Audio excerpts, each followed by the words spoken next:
আজি indigenous tribal faith and culture বিভাগে আমাৰ অসমৰ খিলঞ্জীয়া জনজাতিসকলৰ তেওঁলোকৰ ধৰ্মীয় বিশ্বাসৰ পৰা আৰম্ভ কৰি সমাজখনৰ ৰীতি নীতি ইয়াৰ লগতে ভাষা কলা সংস্কৃতি সেইবোৰ দৈনন্দিন জীৱনত যাতে পৰিচালিত কৰি থাকিব পাৰে তাৰ কাৰণে যিখিনি সহায় কৰিব লাগে চৰকাৰৰ তৰফৰ পৰা ইয়াৰ কাৰণে আজি চৰকাৰে পৰিকল্পনা লৈছে ইয়াৰ পিছত তেওঁলোকৰ লগত আলোচনা কৰি তেওঁলোকৰ লগত কনসাল্ট কৰি তেওঁলোকৰ জীৱনটোত কোনটো ক্ষেত্ৰত কেনেকুৱা ধৰণৰ সাহায্য লাগে সেইবিলাককো এতিয়া দিয়াৰ কাৰণে ব্যৱস্থা কৰা হৈছে আমাৰ সংস্কৃতিবোৰ সম্পূৰ্ণভাৱে প্ৰথম ঈশ্বৰৰ বিশ্বাস কৰাৰ পৰা আহে ইয়াৰ পৰাই ধৰ্ম আৰু এইটো পালন কৰাৰ নামত নিয়ম আৰু সেই নিয়মটোৱে পিছত সংস্কৃতি হয় আৰু সেইবোৰ ধৰি ৰখাৰ কাৰণে সমাজখনত ৰীতি নীতি থাকে তাৰ কাৰণে গুৰুত্ব প্ৰদান কৰি মুখ্যমন্ত্ৰী ডাঙৰীয়াই আজি indigenous tribal faith and culture ডিপাৰ্টমেণ্টক গঠন কৰাৰ পিছৰে পৰা বিভিন্ন জনজাতীয় লোকসকলৰ তেওঁলোকৰ ধৰ্মৰ বিশ্বাসত পূজাস্থলীবিলাকত মন্দিৰ বা অন্যান্য থান বনাই দিয়াৰ কাৰণে পুঁজি দি অহা হৈছে হয় সন্মানীয় সদস্যজনে যিখিনি কথা কৈছে আজি অসমত বহুত ঠাইত বহুতখিনি খিলঞ্জীয়া জাতি জনগোষ্ঠী আছে বৰ্তমান পৰ্যায়লৈকে সব জাগাত এইটো চৰকাৰে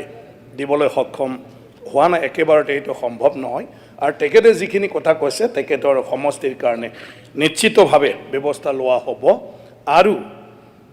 মই আমাৰ বিধায়ক ডাঙৰীয়াসকলকো অনুৰোধ জনাওঁ এই ক্ষেত্ৰত নিজৰ সমষ্টিত সৰু সৰু জাতি জনগোষ্ঠীক যাতে অলপ মৰম দিয়ে যাতে তেওঁলোকৰ প্ৰতি অলপ চকু দিয়ে আৰু তেওঁলোকক বিধায়ক পুঁজি তৰফৰ পৰা অলপ যাতে সহায় আগবঢ়ায় মই ভাবোঁ তেতিয়া তেওঁলোকৰ সমস্যা লাহে লাহে সমাধান হ'ব সুৰক্ষিত হ'ব ধৰ্মান্তৰৰ কথা কৈছে হয় ধৰ্মান্তৰৰ কথা আজিৰ কথা নহয় ব্ৰিটিছৰ দিনৰে পৰা ধৰ্মান্তৰ এই ভাৰতত হয় আহি আছে গতিকে এই ধৰ্মান্তৰ হোৱাৰ সুযোগটো বা কাৰণবিলাক হ'ল কি বিভিন্ন খিলঞ্জীয়া জাতি জনগোষ্ঠীবিলাকে খুব আইচলেট হিচাপে থাকিবলগীয়া হয় তেওঁলোকৰ কাৰোৰে পৰা সঁহাৰি নাপায় সেইকাৰণে বিভিন্ন ধৰ্মীয় লোকসকলে ধৰ্মীয় গুৰুসকলে তেওঁলোকক ইনফ্লুৱেঞ্চ কৰে তেওঁলোকক বিভিন্ন দিশত সহায় কৰে যেনেকৈ খ্ৰীষ্টানীতিৰ কথা যদি আমি ক'বলৈ যাওঁ তো খ্ৰীষ্টানীতিৰ ক্ষেত্ৰত প্ৰথম মানে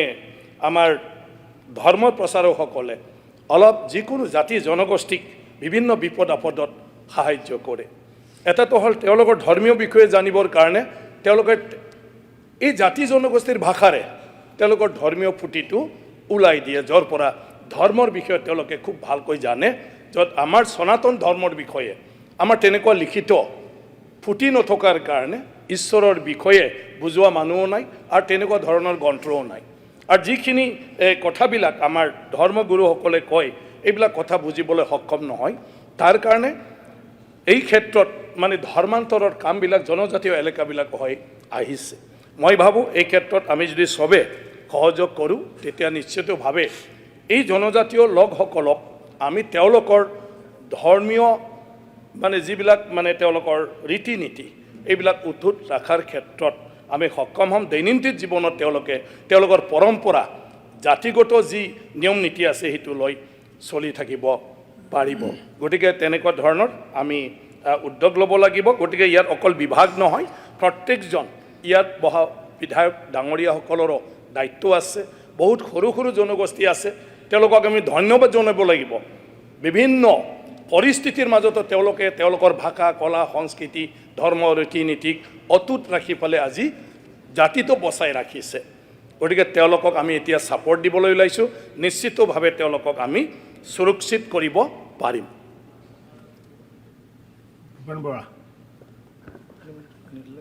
মই মাননীয় মন্ত্ৰী মহোদয়ক ধন্যবাদ দিছোঁ যে তেখেতে এটা অতি সংবেদনশীল বিষয়ত আপোনাৰ এক মিনিট আপোনাৰ ছেকেণ্ড ছাপ্লিমেণ্টাৰী আছিল নেকি এক মিনিট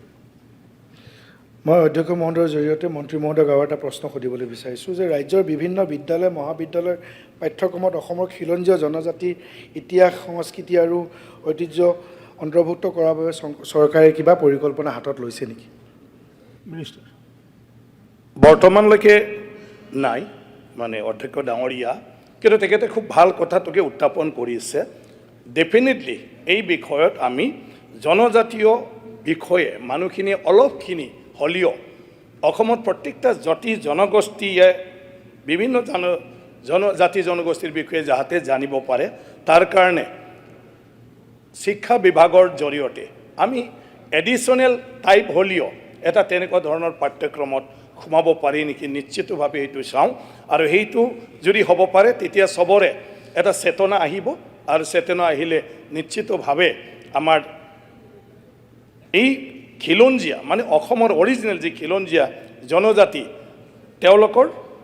সংস্কৃতিবিলাক চবে মূল্য দিবলৈ মানে আৰম্ভ কৰিব।